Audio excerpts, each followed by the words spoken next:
cup at a time. Tea time. Yeah, this is tea time. Yeah, making a difference. One cup at a time. Tea time. So be sure to grab your tea, grab a seat, and tune in to Miss Liz. Tea time. Making a difference. One cup at a time. Tea time. Yeah. Tea time.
Well, good morning and welcome to Tea Time. That's right, we're back and we're back for a new month. We're in the month of June and today is June 1st, 2023. We're already 6 months into 2023. Who knew, right?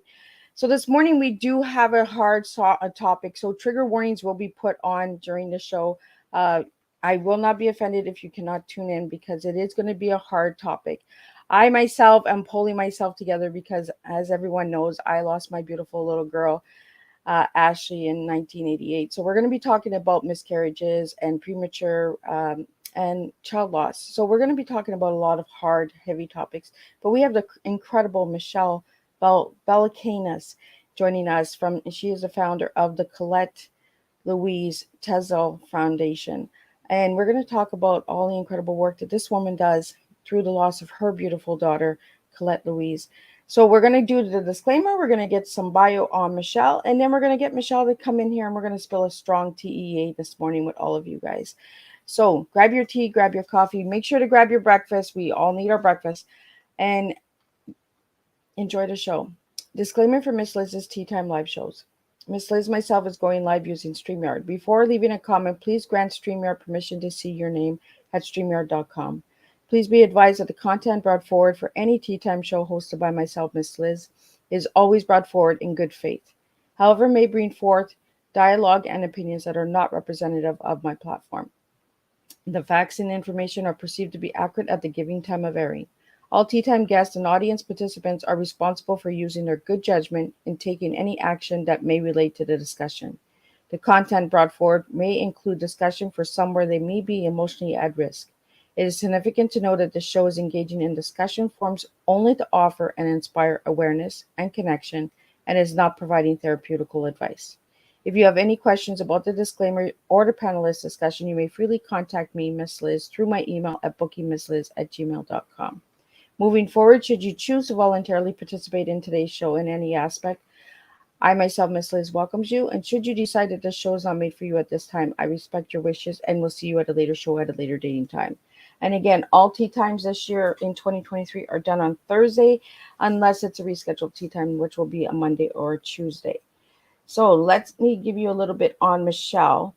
Good old technology here. We got something that shut us down. Michelle Valiukenas is the proud mom of her angel Sweet Pea, who she lost due to miscarriage. Her angel daughter, Colette Louise, who she lost at 9 days old, and her only living child, her rainbow baby, Elliott Miguel. Inspired by the journey with Colette, Michelle and her husband founded the Colette Louise Tisdahl Foundation, whose mission is to improve outcome of pregnancy, childbirth, prematurity, and infancy, as well as aid in the grieving process through financial assistance, education, and advocacy. Their flag Flagship program financially assists families dealing with high risk and complicated pregnancies, NICU stays, and loss. The organization's ability to help families rely on donations and grants, and they are grateful if you are able to donate. Michelle also participates and advocates on issues of maternity health, maternity mortality, infant health and safety, and pregnancy complications. Michelle lives in Glenview, Illinois, with her son Elliott and husband Mark and her dog Nemo. So let me get Michelle in here, and then we're going to spill you a good strong tea and some good awareness on such a hard topic. So welcome, Michelle. Hi, thank you So for Mich- having me. so Michelle, before we get started on Colette Louise, Mhm. give me a little bit on who Michelle is. Yeah, okay.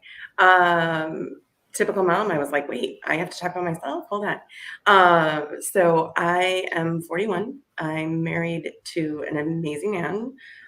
We'll be married 7 years in August. And I am sort of, I call myself kind of a recovering attorney. So I am an attorney by profession, and I worked for about a decade, primarily helping domestic violence victims and sexual assault victims. And I love that, and transitioned a little bit out of practice, but still in the field. And when everything happened with my daughter, Colette, I just found myself not having the same desire to go back into that work, and really felt like I had a different mission and a different push, and that being a mom was pushing me somewhere else. And that's when, I left and I started everything. Um, and I love being a mom. I have an almost 3-year-old. He will be 3 next month, and he is just amazing, and just totally, um, everything I wanted in being a mom, and everything I visioned in being a mom, right? Um, and that comes with all sorts of things, right? Yeah. It's wonderful, and it's amazing, and it's joyful, and I'm so grateful. And I also grieve that this is my only living child, and I grieve that I don't get to be a girl mom in the way that I thought I would be, and I grieve that he will not have a sibling in the traditional sense, like other friends will. And, so I think just all of that. But, these days, I love being a mom to all of my kids, and, and trying to do this. And so I think that's really my first goal. And I've always seen the work as the foundation is just my way of parenting Colette. So not at all like I expected, but it's a different form, and it's still me being a mom. And I love doing it. And when I have some free time, love to, I love TV and movies. I love to knit. I love reading. And when I get a chance to do any of that in my free time, then that's always great. So, but most of the time, it's being a mom, and that's kind of what my life is. I like that you you put this free time, right? Because when you Right. start a foundation, it's no longer free time, right? No, It's no, no. So yeah, for sure. so Michelle, your daughter passed at 9 days. So do you want to walk us through the process? Like, was it a complicated pregnancy? Like, Sure. were you Yeah, aware of yeah. that? So, I'll actually just briefly start. Like, my husband and I, so we got married when we were a little bit older, and so we started trying right away, and had no reason to suspect that we would have any difficulties getting pregnant. We were both pretty healthy people. There was no issues, and what we found was we ended up with a diagnosis of infertility and unknown infertility. So no real reason why. There were a couple things here and there, it was like, oh, well, you could maybe improve your numbers here, you could maybe improve your numbers here, but nothing concrete that would say, this is the cause, and so let's fix it. So we went through fertility treatments that didn't work, and finally went to IVF. So we have only ever conceived through IVF. And I got pregnant my first round, and we were thrilled and shouted from the rooftop.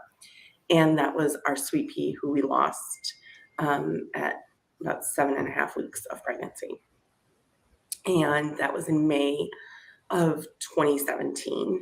And, you know, just really no real answer, no real known cause.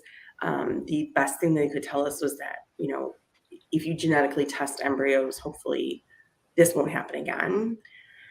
And so we tried again, and that did not take. And then we ended up switching doctors and practices. And on our third round, we got pregnant with our daughter, Colette. And it was a pretty normal pregnancy. I was considered high risk because of my age and having had a loss. But otherwise, it was a pretty normal pregnancy. I think morning sickness is like the worst named thing in the world. I don't think I've ever found anything that's more poorly named, because I was sick all the time, all day. But, you know, other than that, I was pretty, you know, doing pretty well. And when I was 21 weeks pregnant, I went to a standard OB appointment, and my blood pressure was 188 over 110. And just to give a perspective, like the ideal is 120 over 80. So I had, you know, completely passed that up. And, you know, they tried several times. You know, they let me rest. They had taken it right when they had walked me through the doctor's office. They were like, maybe that's what it is. So, you know, let's have a moment. And my OB told me to go over to labor and delivery. And when I went over, you know, what we found is actually, so on the way, my husband and I were joking, saying, you know, it's so crazy. This would be the kind of thing that would happen to us, that we're going to go and my blood pressure is going to be totally normal. It's just going to be some fluke because we hadn't heard a heartbeat. We hadn't done anything. So we're going to go over there and they're going to like laugh at us, right? Like we're going to be the big joke of this hospital. That was not the case. And so my blood pressure had not lowered, and in fact had risen slightly. And so a lot of stuff happened very, very quickly, and, you know, a lot of in and out of doctors. And they said, well, we're going to admit you. And nobody really said what that meant. And the only thing I remember the doctors talking about was a 24-hour urine test. And so in my book, I thought, oh, they're admitting me because they have to do this urine test for 24 hours. And so it's easier to have me just be here and do this. So I was staying one night, maybe 2 nights, and that was it. And so we had an evening appointment with our OB. And so we had gone from work to the appointment and to the hospital. And so it was probably midnight. And my husband finally said, you know, our poor dog has not been out since early this morning. I'm going to go home and let him out, and I'll get you some things. And while he was gone, my OB's partner, who was on call, came in and said, has anyone explained to you what's going on? And I said, no. And she said, you have a diagnosis of severe preeclampsia, and you will be here until you deliver. And that was the evening of May 8th. I was not due until September 7th. I mean, just completely, like, you know, dropped this bomb on us and our lives. And so, you know, she said, do you have any questions? And I remember saying to her, I have a million questions and I don't even know where to start. And, you know, I messaged my husband and I was like, yeah, so this is like apparently really serious, and we should, you know, do this. And his response back to me was, you're joking, right? And I said, I'm not that creative. There's no way I could come up with this story. And so, you know, very quickly, from one day to the next, I had come from work. My desk was a mess. You know, I had all this stuff, you know, I fully intended to be back at work the next day with no problems. And then to find out that I wasn't going to be back at work the next day. And I didn't know if I was going back to work, when I was going back to work, what this was looking like, with no planning, no anything. And so, you know, it was a lot of stuff that was kind of thrown at us at one time. And, you know, I thought about everything, right? I mean, the super serious of like, am I going to survive this? Is my baby going to survive this? to the mundane of like, we don't have a car seat. Oh my God, we don't have a car seat. We don't have a crib, right? Which now seems so ridiculous to have thought of. And then everything in between. Like, how am I going to work? How am I going to, I managed a team. How was I going to do that? I worked for a nonprofit. We had grant reports due, and grant applications. How was I going to do that? Like, all of those things floated through my mind. And so it's very scary, right? And medical stuff is always kind of scary, and doctors come in, and not every doctor has the greatest bedside manner. So they're telling you a lot of facts and numbers and survival rates. And, if you make it to week this and week that, and if you don't make it to week, then we won't intervene. And you're being thrown with a lot of things. And, just trying to sort of keep your head up over, from underwater, and life goes on. Right. Yeah. So like my job still was, needing me to tell them what was going on. And I still had to figure out how all this stuff that I wasn't going to be able to do in the way I thought was going to get done, and all of that. And really it was in the hospital that the first thought of this organization, this nonprofit, came to me. And that was because a day or two later, when things had calmed down slightly, I really started thinking about one thing that I wasn't asking myself was about finances. I knew we would be okay, but we essentially lost my salary pretty quickly. I was fortunate I had a little bit of leave time, and I did use that. And then I was also fortunate that my job allowed me to be able to do some work from the hospital, and so I could stretch it out a little bit longer. But very quickly, we lost my salary, and that's not something that most people have prepared for. And, we were at week 21. We were not prepared for me to lose my salary. There was push to, do you want to go on a short-term disability? And I didn't, because I also was anticipating a child coming home and my recovery post-birth. So I didn't want to do that. And so there was a lot of things that are happening. Yeah. And I just kept thinking about how many families would really just be completely decimated by this sort of thing. And I recognized my privilege and my blessing that I wasn't. So ultimately, I was in the hospital a little over 3 weeks. So when I had first come in and done an ultrasound, I think the first full day I was in the hospital, they came and told us that Colette was measuring a little bit behind. So they said she's measuring about 2 weeks behind. The ultrasound is not a perfect system, so we usually are okay with up to a week behind, because we know it's not 100%, up to date. They're like, we're hoping with regulating your blood pressure and monitoring you that we will give her the chance to catch up in growth. And that was what it, was hopeful. And so our plan basically was, I was going to be there for as long as possible. I mean, we were hoping I was there until September, and that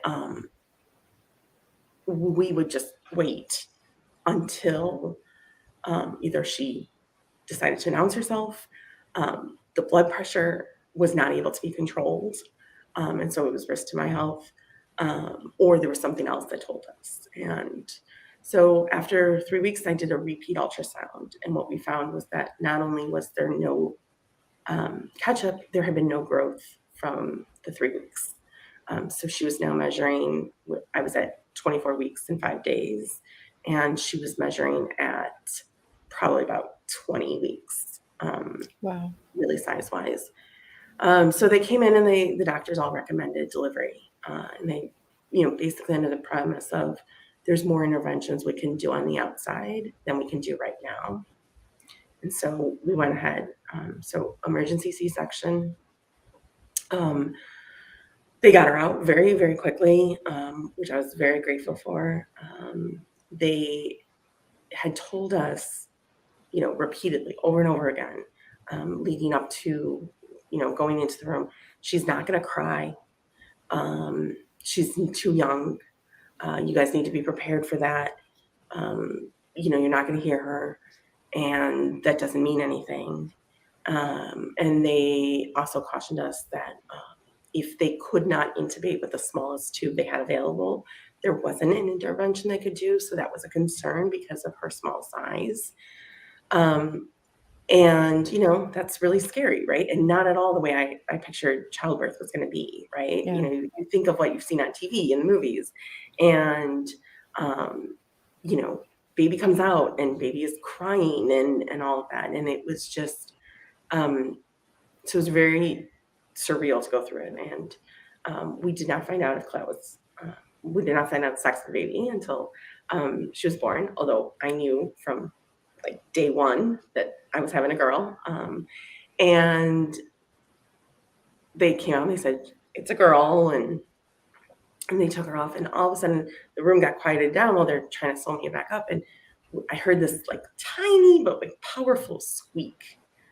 And I remember I said, is that her? And they said, yeah. And then they said, she shouldn't be able to make that sound. And I was like, well, of course, it's my badass daughter who's gonna, Right. high all of your expectations, right? Like, okay, no problem. And then the tube, it was actually the second to smallest tube, totally fit her and did it. And I just, for me, I was like, this is just evidence, right? Like, okay, Yeah. we're gonna have a struggle, but this is a fighter. And, and she was, and, I think in very many ways she still is. And went straight to the NICU. I had a very difficult rest of the surgery. They couldn't get my intestines back in. My epidural wore off. I actually started to feel them on my stomach. And so they put me under, and we had been cautioned that they were going to do everything they could to try to prevent putting me under because of the preeclampsia.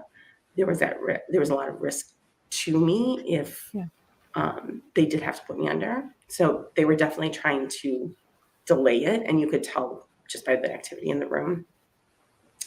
Prior to that happening, my husband, we had waited a little bit, and then my husband had decided to go try to see her and had asked me, is that okay? And I had said yes. And so he told me he loved me and gave me a kiss. And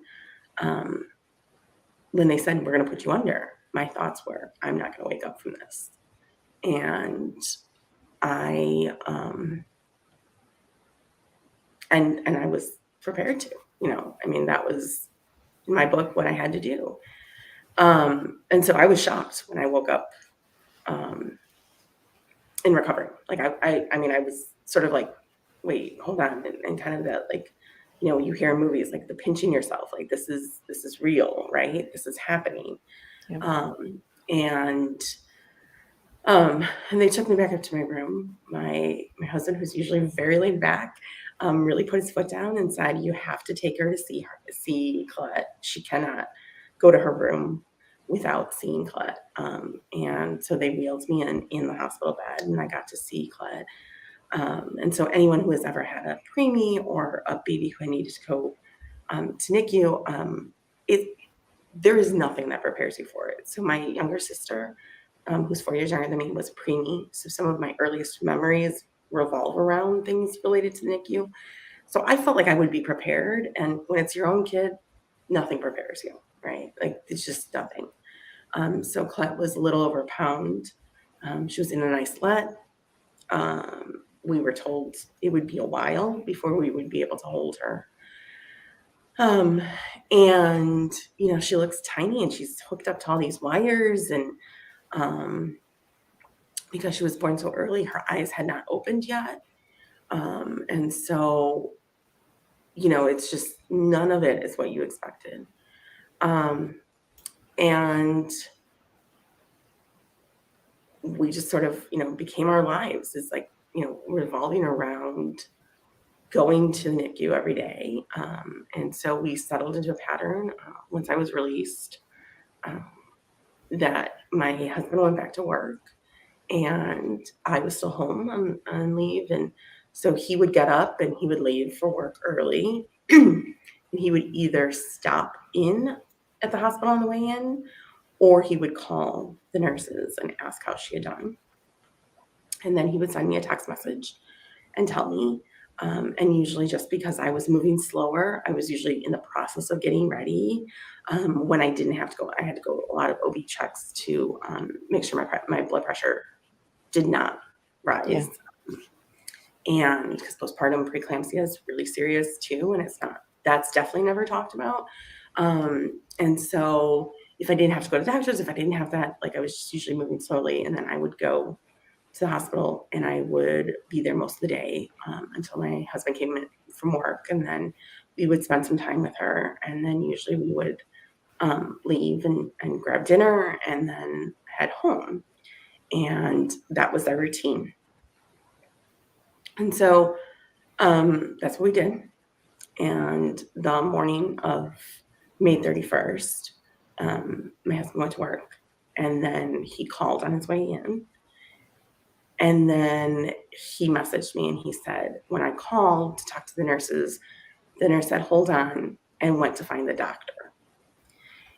And I knew that that was not good, right? That's, was like, okay. So I got, ready really quickly, and I headed over to the hospital.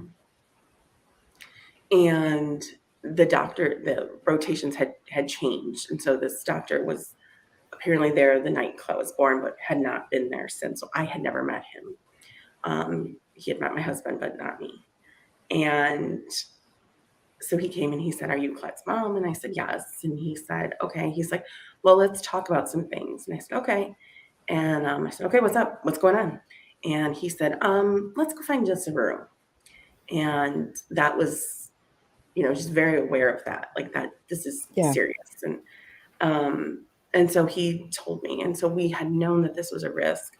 The ventilator that they tend to put micropreemies on is very powerful. It saves lives. It's an incredible invention, but it's really only meant for about 24 to 48 hours of usage to really just strengthen that, and then to go to another ventilator.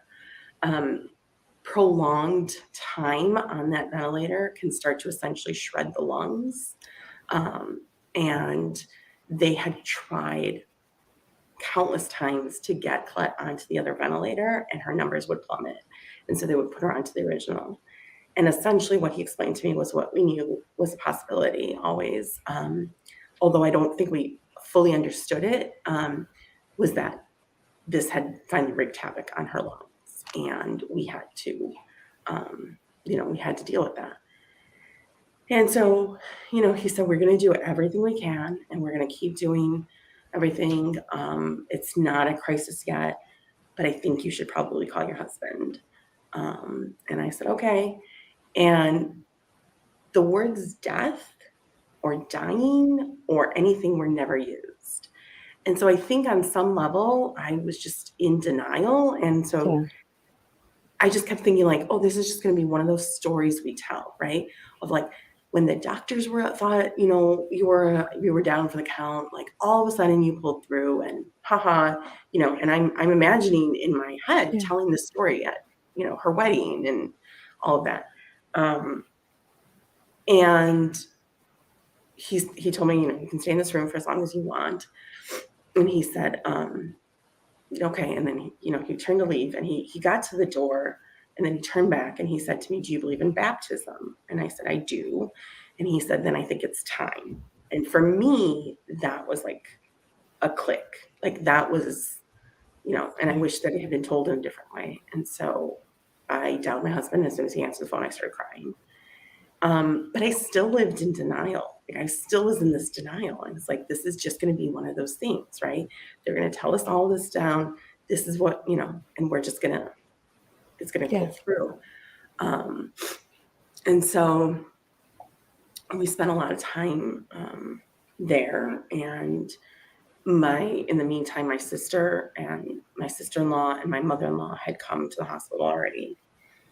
And I stepped out at one point because my mother-in-law was there. There's only two people at a time who could be at the isolate. And I decided to give her some time with her granddaughter and my husband and her son. And I was in the family room with my sister and my sister-in-law. And my husband messaged me and said, do you want to come in, and there was a shift change. And so in our NICU, and this is pretty accurate for most US NICUs, they have a shift change, and during shift change, parents are not allowed in. They're allowed 24 hours a day, except during these shift changes. And so we were about maybe 10 minutes before a shift change. And so my husband messaged me to say, if you want to come in before shift change, let's do it now. And I was like, no, it's okay. I was like, listen, let's take a break from this. I think we could all use it, and we'll regroup, and then we'll come back after shift change. And he said, okay. And then I was still in there. And then all of a sudden a nurse came in and said, Mom, we need you in there. And they had cleared out everything, and they were letting us stay during shift change. And that was another one of those, like, oh, they're bending the rules. This is what's happening. Still in denial.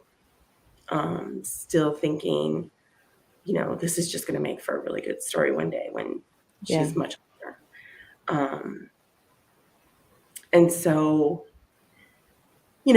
just spent a lot of time sitting right by her isolette, talking to her, really just trying to imagine and trying to, hoping, praying, whatever we could do and could think of. And then I could feel the doctor at one point started to turn to us and started to say something. And I don't know what he started to say, but I kind of knew in that moment that he was going to start to ask us to make some decisions. And I said in my head, I felt like I screamed it in my head. I do not know to this date if I actually screamed it out loud. But I said, Colette, please don't make me make this decision. And almost instantaneously, her numbers started to drop on their own. And so the doctor said, she's going. And I said, no, she's not. Oh my God, I tell this, and I usually get through it without crying.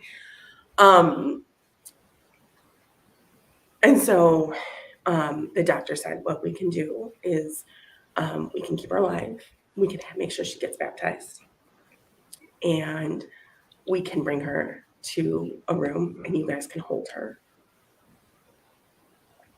And hold her until she passes. And so that's what we did.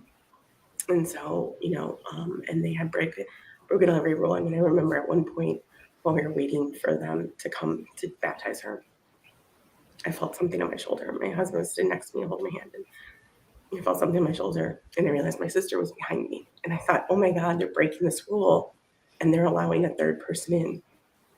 And there was none of that, right? And, just all of that. And so they moved us to a family room, and by that point, my parents were there. My mother-in-law was there. My father-in-law passed many years ago. And our sisters and their husbands. And we got to hold her for the first time. And so Mark, my husband, and I held her and talked to her. And then everyone else got to, and then we got to hold her. And the doctor had come in twice because they need to find no heartbeat twice. And so he checked her and then told us. But even during then, right, when he didn't say much the first time. I think he was just trying to let us have those moments. But when he came in the second time, I was like, she's going to pull through. There's going to be some crazy miracle that happens, right? This is what's supposed to happen. These are the stories you hear of, like, and then everything's saved, right? And this is, what I thought. And when he told us she had passed, that was just, you think of these moments that'll bring you to your knees. And that's the worst one I can think of. Just to completely, something that's very against nature, right? You once you learn about death, you expect to bury your parents. You expect to, that when you get married, one of you is burying the other. Like, you expect all of that. That's circle of life. And not to say that grief and that pain when that does happen isn't there, but it's part of a circle of life, right? You're never, ever supposed to bury a child, right? And that's just, I mean, and then, you know, there's a lot of decisions you have to make. And I remember at one point them coming in and talking, and they said, do you have a funeral home? And I remember thinking, no, both my parents are alive. I've never planned anything. I don't have a funeral home. I was sitting by her bedside and I was thinking of things, you know, because it never occurred to me she wasn't going to come home. So I was thinking of things like, if she comes home and she needs a wheelchair, we don't have a bedroom on the first floor. Could we make one of our rooms into a bedroom on the first floor? What would that look like? And I was thinking of, you know, how it was going to look to have medical, you know, doctor's visits all the time, and to manage a bunch of different doctors' visits. And I was thinking very much in that realm of things. And so I wasn't planning for funerals. I wasn't planning for any of that. And so, you know, it's very quick decisions and very important decisions, and none of which any parent should have to make. And, you know, it's just really, and I think, you know, so we got to stay there in the room with her.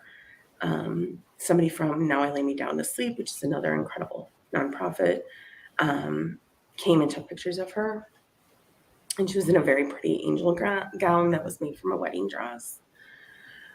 And, you know, I mean, I have to say, if we had to do this, it was done in the most beautiful, most caring and supportive way that we could have ever imagined.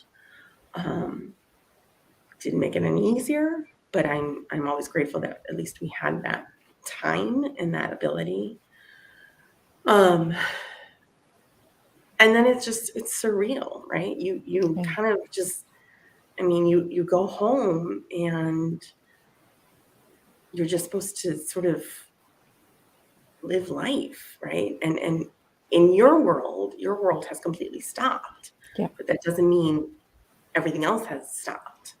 And so, you know, it's very, and I was also recovering from, you know, a major C-section and trying to figure out, you know, how that worked, and not being able to move at the same, you know, pace and in the same ways I could. And, you know, all of that. And so it's very overwhelming, and it feels like you are the only people who have ever experienced this. And I think that's part of the reason why I'm so transparent and I share so much about my story, is because if I make one person feel less isolated and less alone, it's all worth it. And, you know, that's really what I want to do, because it feels like nobody has ever gone through this. Nobody ever will go through this. You're the only person. And you don't know what to do. You don't know up from down or left from right. And, you know, your baby died. I mean, how is that a world in which you're supposed to live in? Yeah. And, you know, I will say that I think, so I'm a planner. I'm the planner of the family, right? And so I'm kind of the one that, you know, people can tell, and I'm like on top of it, and I'm managing all sorts of things. And I always have been. And for the first time ever, I found myself just unable to think of anything, you know. The idea of giving her a memorial was sort of this abstract concept that I couldn't really wrap my mind around. And, you know, I thank God for my sister, who showed up the next day and said, okay, I need you guys to get dressed. And then we need to go to the funeral home, and we need to go to the cemetery, and just basically drove us around and guided us and kind of pushed us into what we were doing. And so we had, you know, a beautiful memorial for her. And,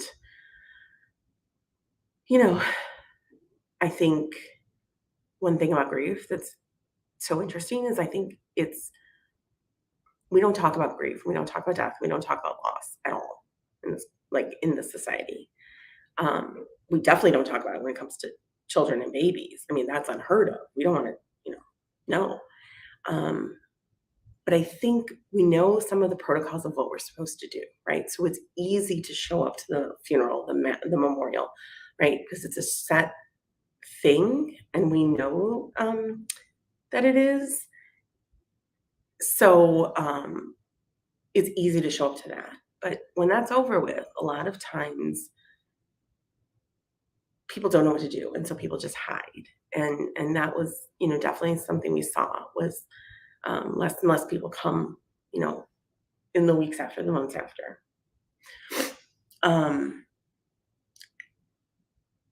And I was really, struggling, right? I was a mom by every definition. I had given birth,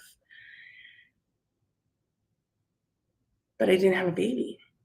And that maternal energy, those hormones, whatever you want to call it, didn't just go away. And I think that was really something. And so I really started thinking about this financial piece and how we could help, and really wasn't finding places that did it or did it in the way I thought would make the most sense. And so I started reaching out, and, I met with the social workers at the hospital I had delivered at. And, just was like, hey, do you think that this is a good idea if I start something? And, didn't really know what I would get in terms of reactions. And really,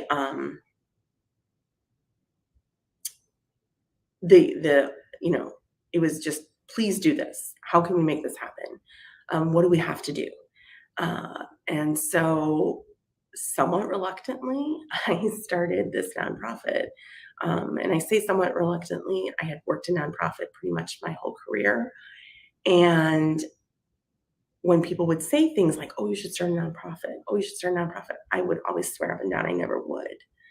But all of a sudden in this, it felt like that's what the world, the universe, Colette was telling me to do. And so we launched. I kind of, turned all of my energy into that. I became probably a little obsessed with having it launch on Colette's due date, so September 7th of 2018. And we did. And our first thing was basically to provide financial assistance, and that financial assistance piece has stayed. And that's what we're most known for. And it's financial assistance in sort of what I see are the 3 stages of Colette's life, but also the 3 stages where I think, kind of all work together. And so the high-risk pregnancy, the pregnancy that develops some sort of complications or needs some sort of restrictions, NICU stay, or loss, and loss being everything from the earliest pregnancy loss all the way up to about 1 year of age. And, we started doing it, and, it was tough to just get the word out and to get people to really believe that we weren't scamming people or, There's that we a were lot of that though, right, Michelle? Like where all these foundations are started, a lot of people right away, they assume that it's, there's a scam. There's, Right. we're not going to donate. We're not going to support. We're not going to help because it's just another one that's being built. Right. So it does take time. And I think by sharing your personal story, it also makes a difference, right? Mm-hmm. Yeah. So. Yeah. And so we did a lot, but, one of the things I was doing was I just had created social media accounts, and I started just, sharing our story, sharing articles and information and facts that I had never known. And all of that was happening. And what I was finding was that not even the people I thought I was going to reach, but, friends were saying, oh my God, I had a friend who had a miscarriage. And then I read about some of the things you said. And so I talked to her totally differently than I would have before. Yeah. People, just saying like, I didn't realize how often this was happening, and, all of that stuff. And so there was this like aha moment of, we need to be educating people about these things too, right? Like, yes, the financial assistance piece is always going to be there, and that's always important. But part of this is that we need to know that this is a problem and that this exists, right? And so when I was coming into it, sharing the story and thinking I was just trying to make other lost parents feel less alone, it was like, I also need to make all the people around them aware that this happens and that we need to do something about that.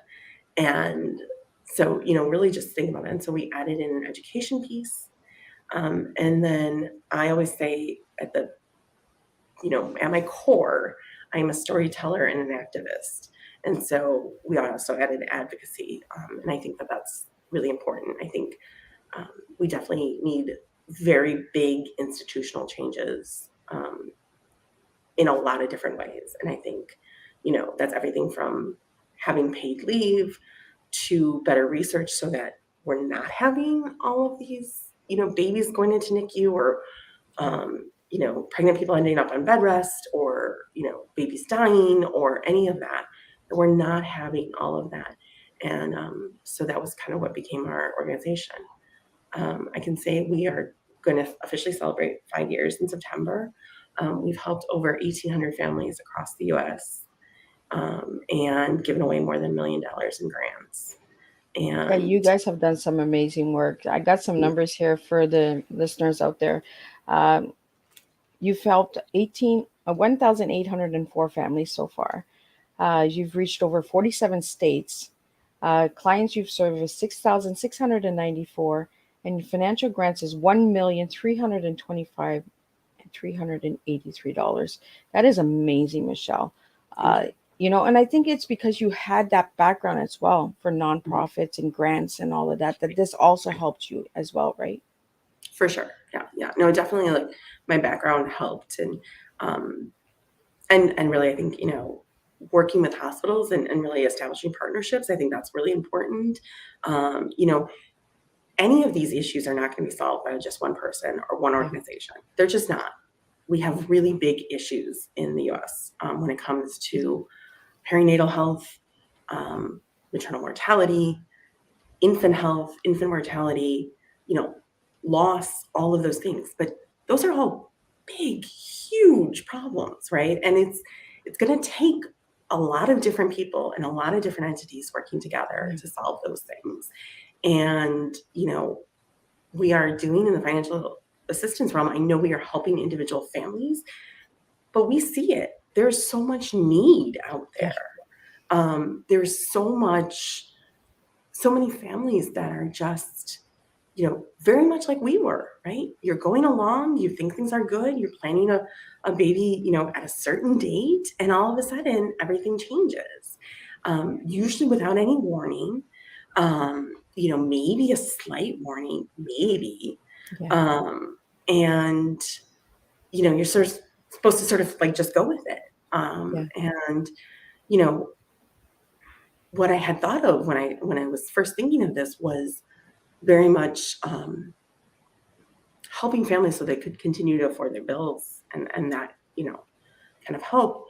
What I have learned is that, unfortunately, there are moms who feel like they have to choose between bed rest or hospitalization and work, because one way they are putting their babies at risk and potentially their own health, and the other way is they might not be able to provide for their family, and especially if they have other children, they kind of have to prioritize, and that's, again, I mean, why is a parent having to make those choices with no support?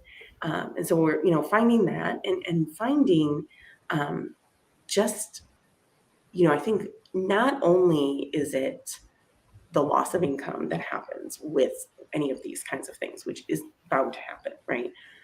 We lost my salary, but my husband lost some, luckily had a very supportive work environment. And so took some days, and actually, my parents were in town and near us. And so one of the things we did while I was in the hospital was during the week, I would usually be by myself. My mother-in-law, who was retired at the time, would come, a couple times during the week, and other people would.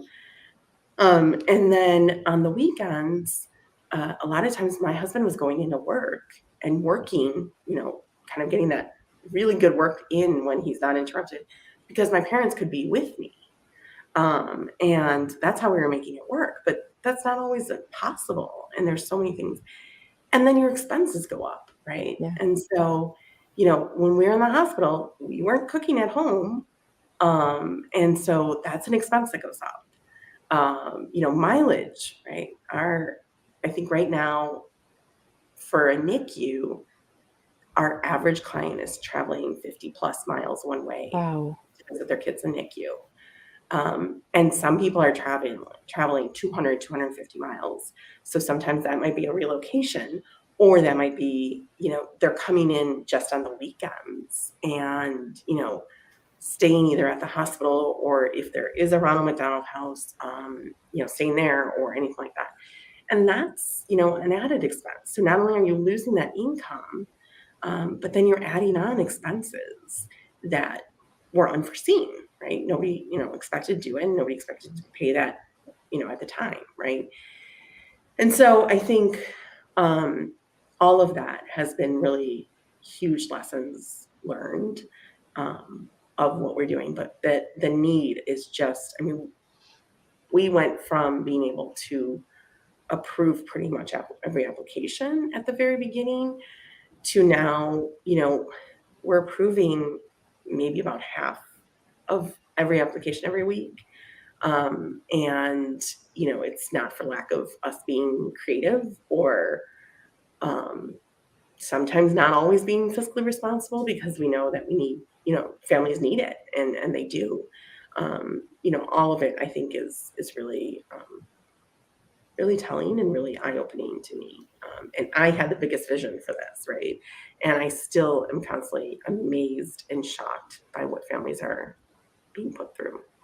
Well, and we talked about this in the backstage before the show even went live. It's such a taboo. Nobody's talking about it. Why are we not talking about it? There are hundreds and thousands of people going through this each and every day. Right at this moment, there's someone going through this. So Mhm. why are we not talking about this? This is the question what we need to start asking everyone out there. Why are we not talking about grief? Why are we not talking about loss? It happens to all of us.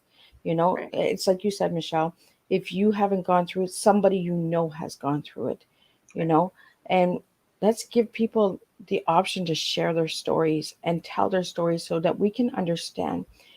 Just sharing a story actually educates us.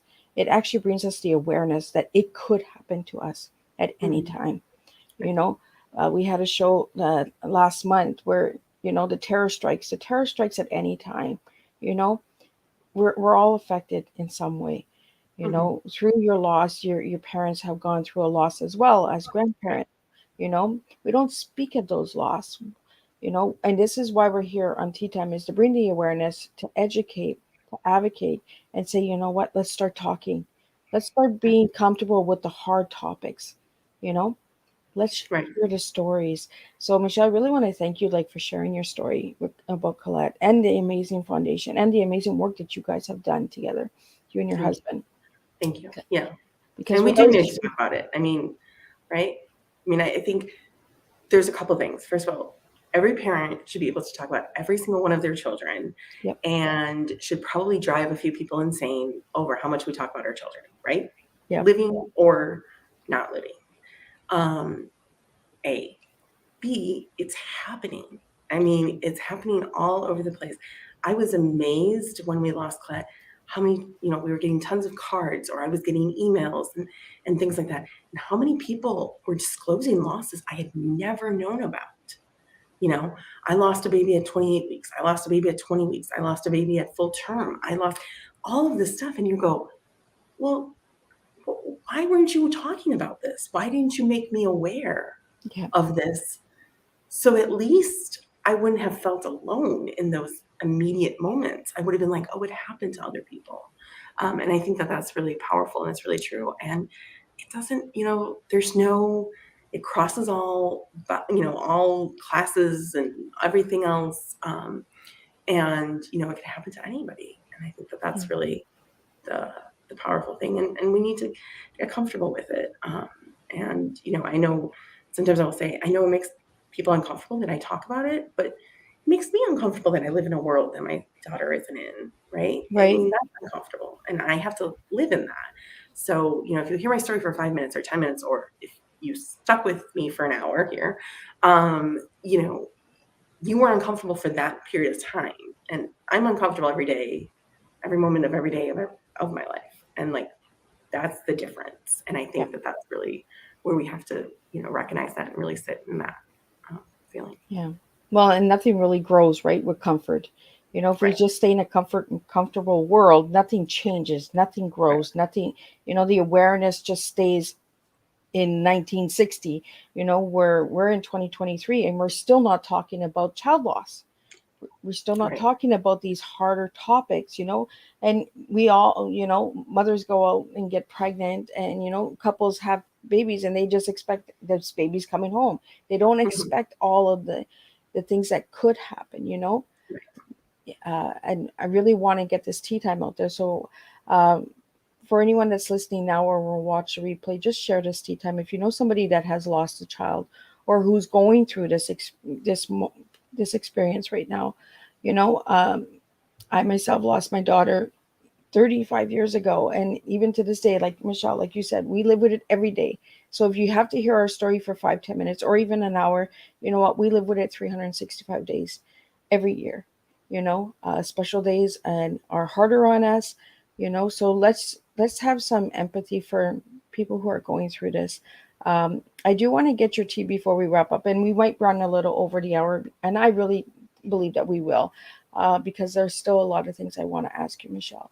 um, but I want to ask you, what is your tea today? What tea would you serve to the listening audience today on your story? I think I would say truth, education, and advocacy. You want to share a little bit on those words? Yeah, truth. Listen, I am fully. I mean, my other word that I was kind of thinking about when you said tea was transparency, but I think they're kind of one and the same in a lot of ways. Yeah. I tell you my story, right? I will tell you all of it. Um, you know, there are times when I've gotten more graphic into what it's like to go through infertility or what it's like to go through, this and that. Depending on audience and the topic and everything. This I lay it all out for you, right? Like this is my truth. This is my Yeah. story. If you're willing to give me a chance to listen, I want to share that because there was so much, and I mean, I felt like I was an educated feminist. I was older and I thought I knew everything. And it turns out I knew like very little. And so that's why I want to share my truth. I always joke that when they told me preeclampsia, the only thing I knew about preeclampsia was an old episode of ER when Dr. Green treats a woman in the ER with preeclampsia and she dies. That was the only thing I knew about preeclampsia. Wow. At 21 weeks pregnant, at age 36, right? I should have known more than that. And so I think just really speaking the truth. I think taking some of the, when we talk about, bringing up these topics that are difficult for us, I think we also need to really be honest and to start taking away that like belief of the Cinderella story of like, you find your love and you get pregnant really easily and then you just have a baby. And really be honest about all of that, right? Like, not everybody gets pregnant really easily. Not everyone has a great pregnancy. There are people who, myself included, pregnancy sucked for me in a lot of ways, right? Birth sucks, and that's tough.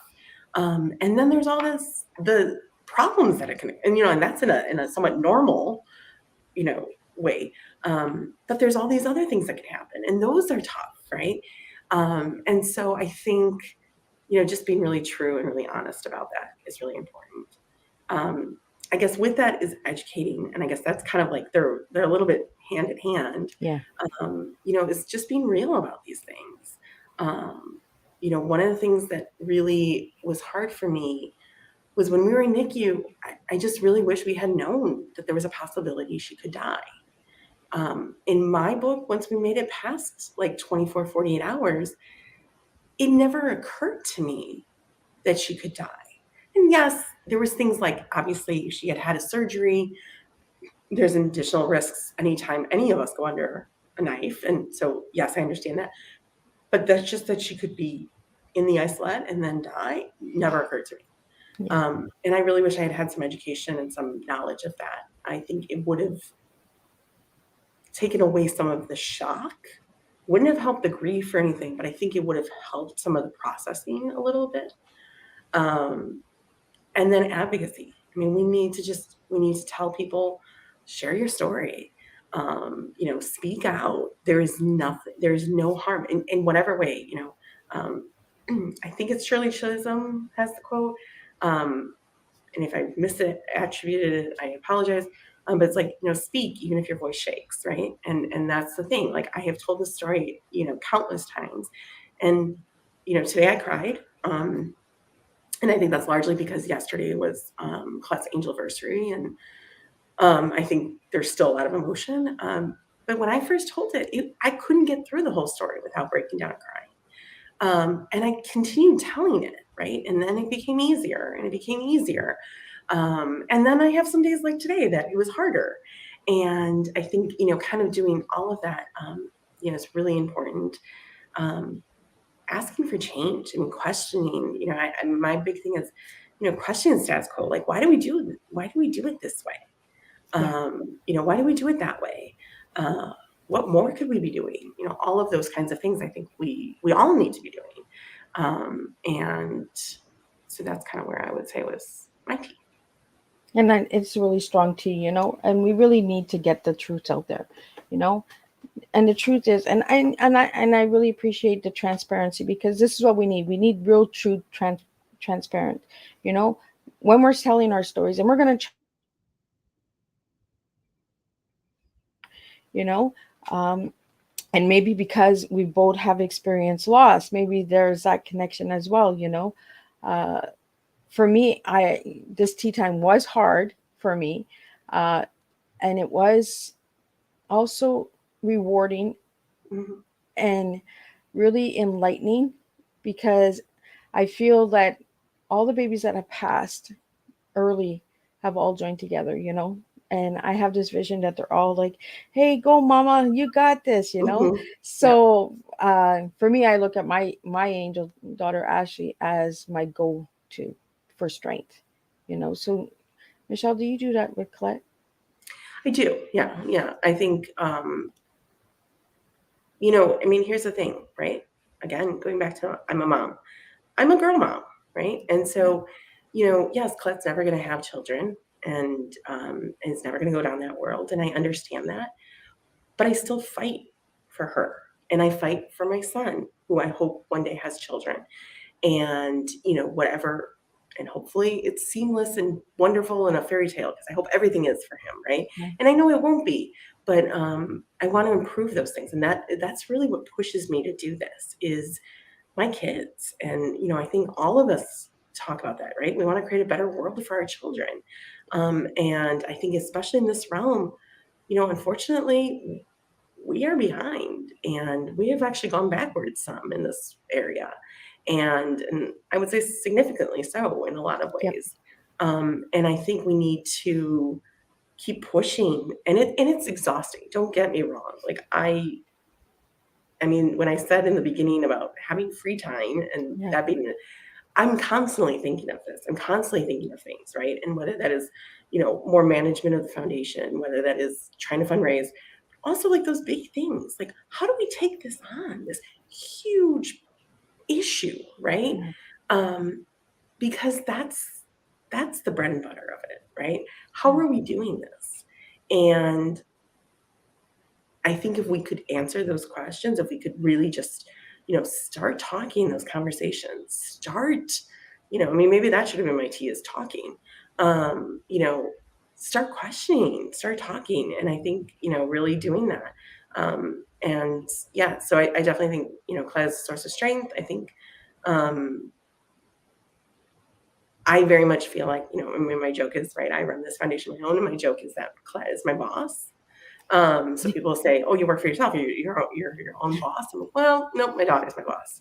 And I really do think that, because, this is how I'm parenting her, and this is what I am doing, and I am trying to make a better world for her and, and for my son and all of, this next generation. Although I keep saying the next generation is going to save us. But I think that's really where I draw my strength from a lot. Yeah. Well, I find that our children who have passed are our stepping stones and our go getters and our boss, like you said. Right. When I'm having a hard time, I feel like this little tap, Mom, come on, you got this. Right. Let's go. You're not done. A little more, and I'm tired. No, you can do this. We're pushing. And I like that you said that Colette was your boss, because that's how I feel about Ashley too. She's like, oh, no, we're not doing this. We're, Right. No. Yeah, we got you things. Think you were allowed to not do something?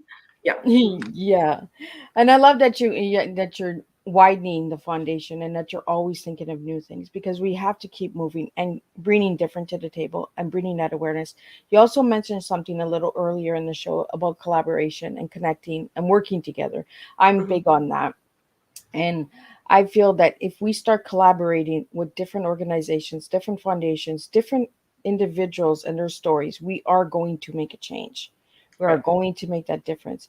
We can't do it alone, like you said, Michelle. We need other people. It's not a competition out there. It's joining hands, and let's get a change in the world.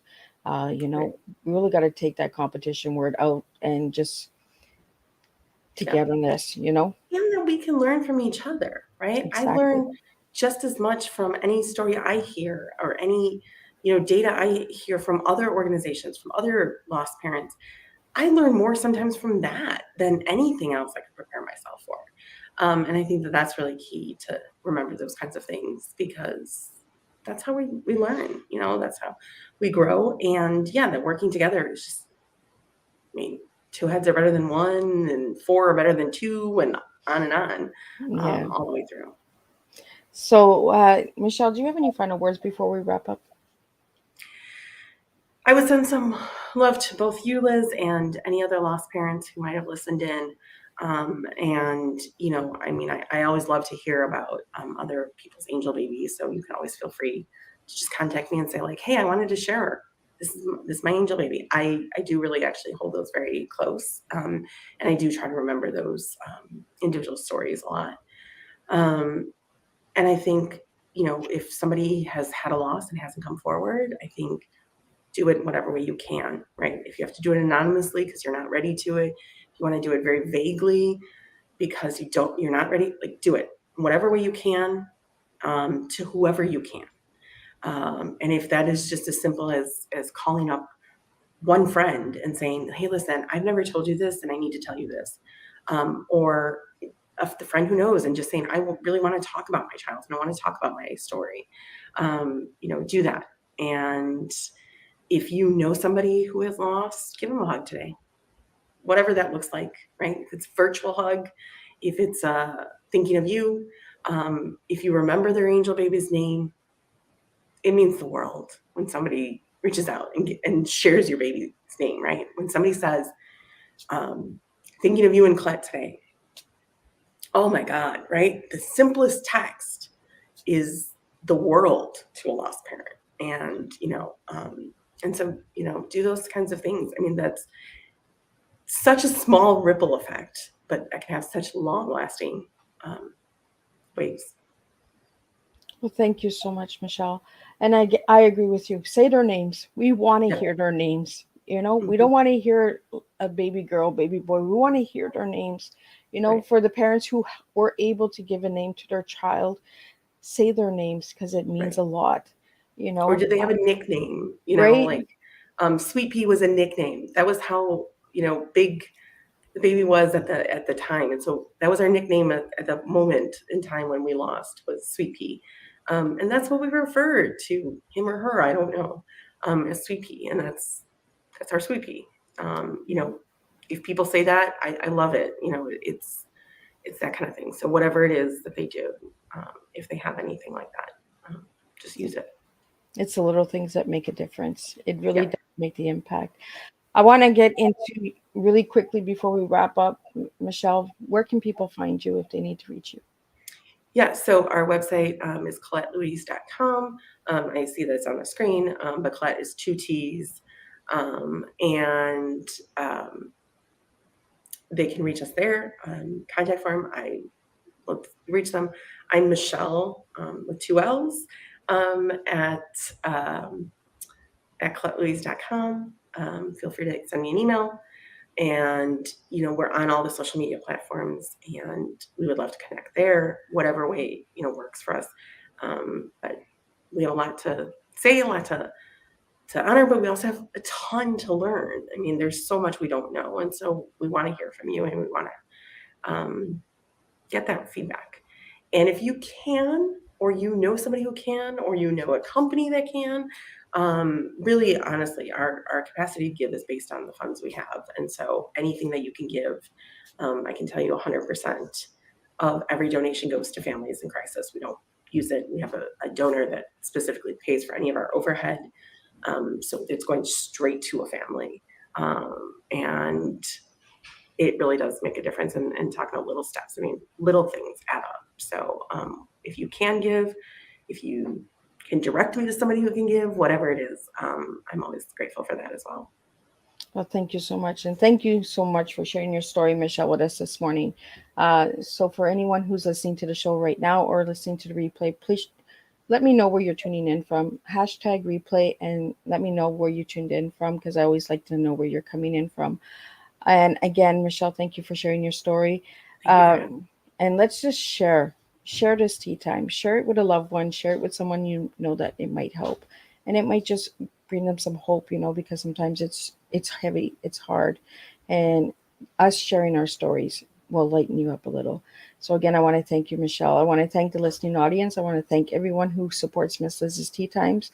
And again, if you'd like to know more information, check out her website, ColetteLouise.com.